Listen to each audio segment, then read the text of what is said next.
Michelle Frank for sharing with us today for our service portion. Come on up.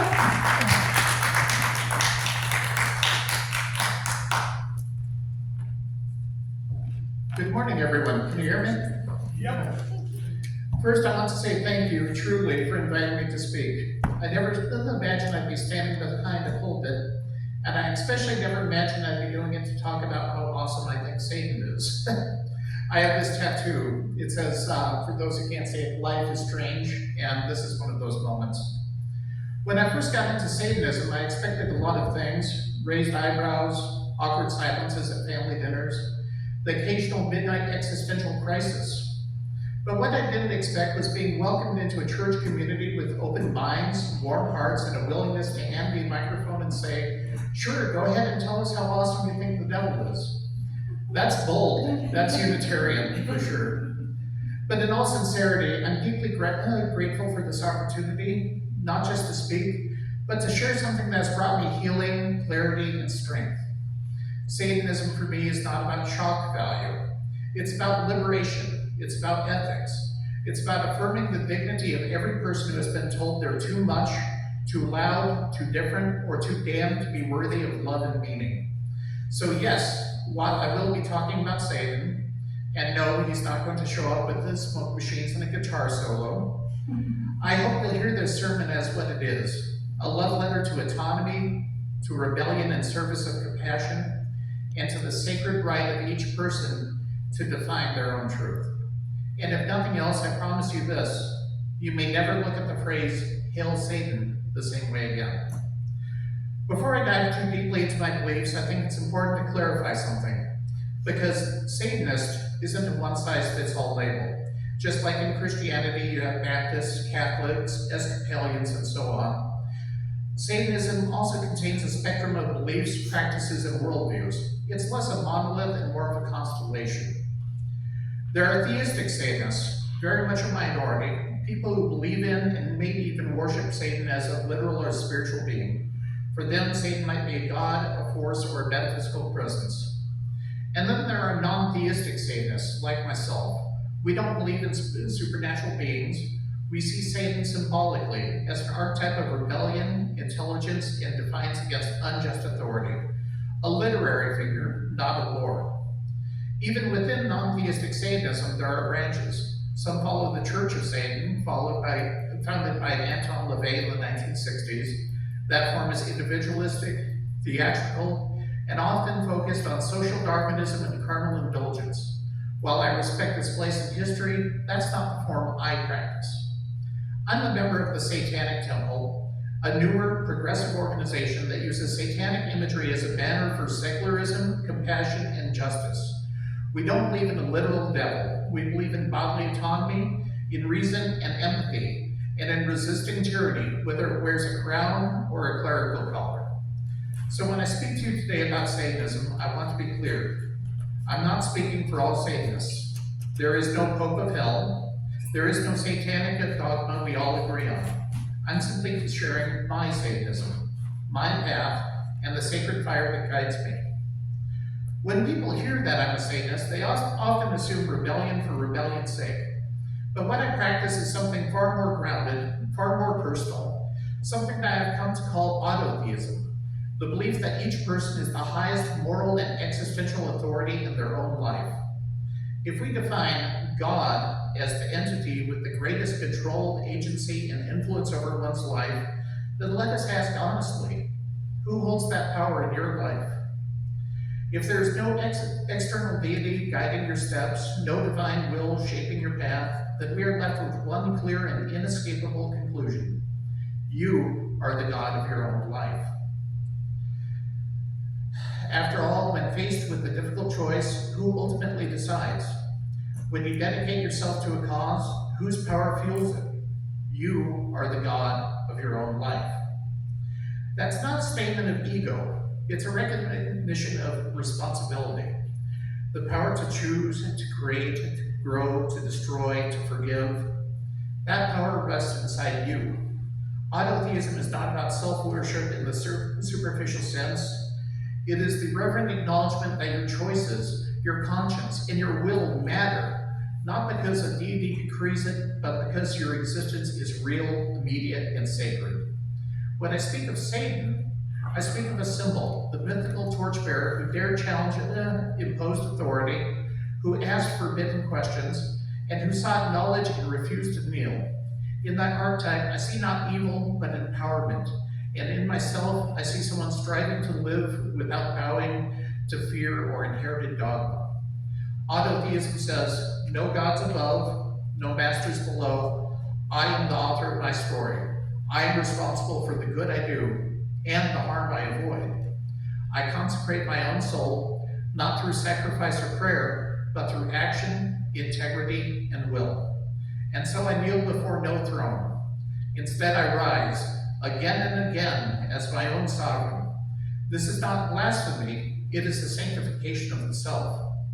Now let me tell you about the foundation of this path, the 7 tenets of the Satanic Temple. These aren't commandments, they're not dogma. They are ethical anchors, living values meant to guide our choices. Let me name them for you. First tenet. One should strive to act with compassion and empathy toward all creatures in accordance with reason.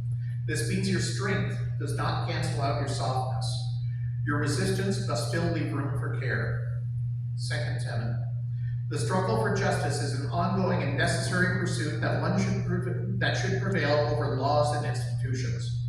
Because not everything that is legal is just, and not everything that is just is legal. We are called to think, not just comply. Third tenet.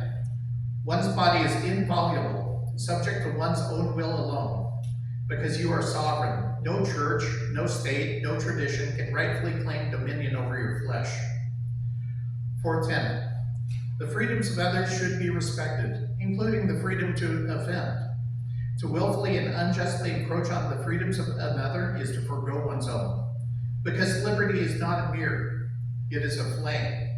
We all warm ourselves by it, or none of us do. Fifth tenet. Belief should conform to our best scientific understanding of the world. We should take care never to distort scientific facts to fit our beliefs. We are not afraid of the truth. We welcome it, even when it humbles us, and it will. Sixth tenet. People are fallible. If we make mistakes, we should do our best to rectify it and resolve any harm that might have been caused. We are not expected to be perfect, only accountable. And the seventh and final tenet, every tenet is a guiding principle designed to inspire nobility in action and thought. The spirit of compassion, wisdom, and justice should always prevail over the written or spoken word, because the spirit is what matters, not recitation, not legalism, not fear, but spirit. These tenets are why I call myself a Satanist, because they reflect my deepest moral convictions, because they challenge me to not live harder, but to live truer, and because in the name of Satan, I reclaim what has been stolen from so many of us: dignity, voice, self-ownership. One of the questions that I get asked a lot as a Satanist is, do Satanists have rituals? And the answer is yes, but they may not look like what you've seen in movies. My satanic rituals aren't about summoning spirits or casting spells in the moonlight. They're about intention, reflection, and grounding. They're about choosing every day to live with integrity and awareness. Every morning, I go to my altar. It's not elaborate, just a small, quiet place I've carved out for myself, and hold symbols that speak to me of reminders of autonomy, justice, reason, and compassion. Well, at this altar, I light 2 candles and some incense. The candles represent dualities I carry: darkness and light, grief and strength, rage and tenderness. The incense marks a shift in the air, a small transformation of space into something sacred. And there I meditate on the 7 tenets of the Satanic Temple. For 5 to 10 minutes, I turn each tenet over in my mind like a stone, examining its angles. I ask myself, am I embodying compassion today? Am I honoring bodily autonomy in both myself and others? Am I correcting my beliefs when confronted with evidence, or clinging to them out of fear? This isn't spiritual window dressing.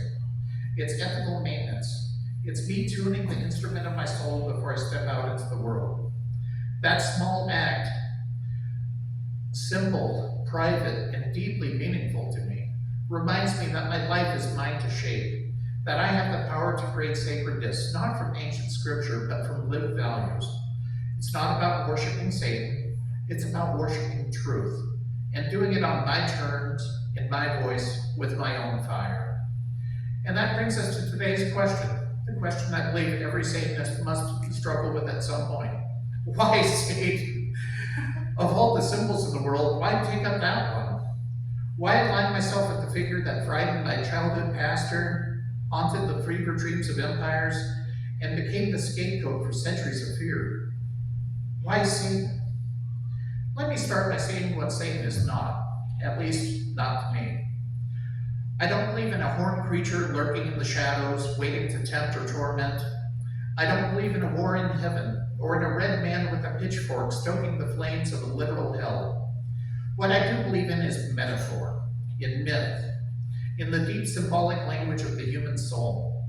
I believe when we look into Satan's story, we're not seeing a villain, we're seeing a mirror. Satan to me is not a fallen angel. Satan is the one who refused to fall in line. The one who looked at unjust authority and said, no.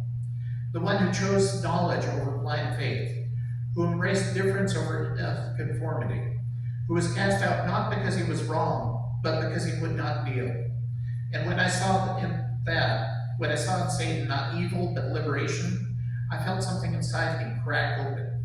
Because I know what it's like to be cast out. I know what it's like to be told that I'm wrong, or broken, or damned, not because of any harm I've done, but because of who I am. I've walked through shame.